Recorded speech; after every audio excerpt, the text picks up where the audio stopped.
சரிங்களா, கல் இறக்குவோருக்காக daddy technician என்ற புதிய படிப்பை கேரளாவில் உள்ள வேளாண் பல்கலைக்கழகம் அந்த கல் வாரியத்துடன் இணைந்து புதிய சான்றிதழ் படிப்பை தொடங்கி இருக்கிறது.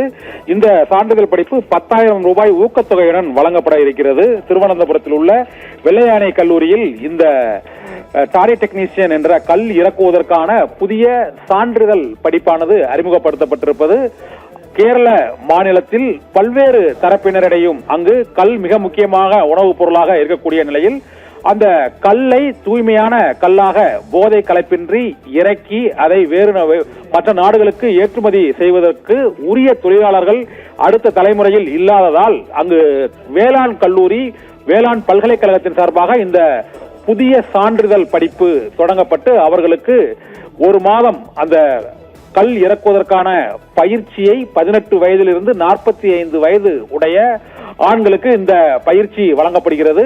இது 10,000 ரூபாய் ஊக்கத்தொகையுடன் அந்த வேளாண் பல்கலைக்கழகமும் கல் வாரியமும் இணைந்து இந்த புதிய படிப்பை தொடங்கி அவர்களுக்கு டாடி டெக்னீஷியன் என்ற அந்த சான்றிதழையும் வழங்க இருக்கிறது. இதன் மூலமாக கேரளாவில் கல் இறக்கும் தொழிலை முறைப்படுத்துவதற்கான நடவடிக்கையிலும் ஊக்கப்படுத்துவதற்கான நடவடிக்கையிலும் அந்த மாநில அரசு ஈடுபட்டிருக்கிறது.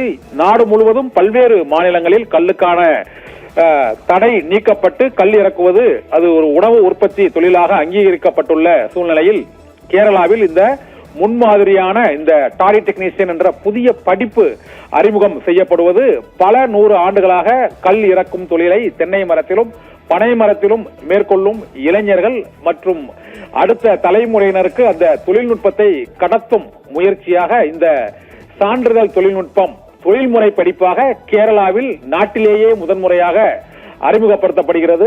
18 வயதிலிருந்து 45 வயது உடையோருக்கு 10,000 ரூபாய் ஊக்கத்தொகையுடன் டாடி டெக்னீஷியன் என்ற சான்றிதழோடு இந்த கல் இறக்குவதற்கான ஒரு அங்கீகாரம் அளிக்கக்கூடிய வகையில் பல நூற்றாண்டு காலமாக மேற்கொள்ளப்பட்டு வரும் இந்த தொழிலுக்கு ஒரு அங்கீகாரம் இல்லாத சூழ்நிலையில் அதை ஒரு படிப்பாக கல்வி தகுதியாக தொழில் முறை கல்வியாக கேரளாவில் அம்மாநில வேளாண் பல்கலைக்கழகம் அறிமுகப்படுத்தி இருப்பது கல் இறக்கும் தொழிலாளர்களிடையே ஒரு ஊக்கத்தையும் மகிழ்ச்சியையும் ஏற்படுத்தி இருக்கிறது. சர்மிளா, விவரங்களை வழங்கியமைக்கு நன்றி கண்ணன்.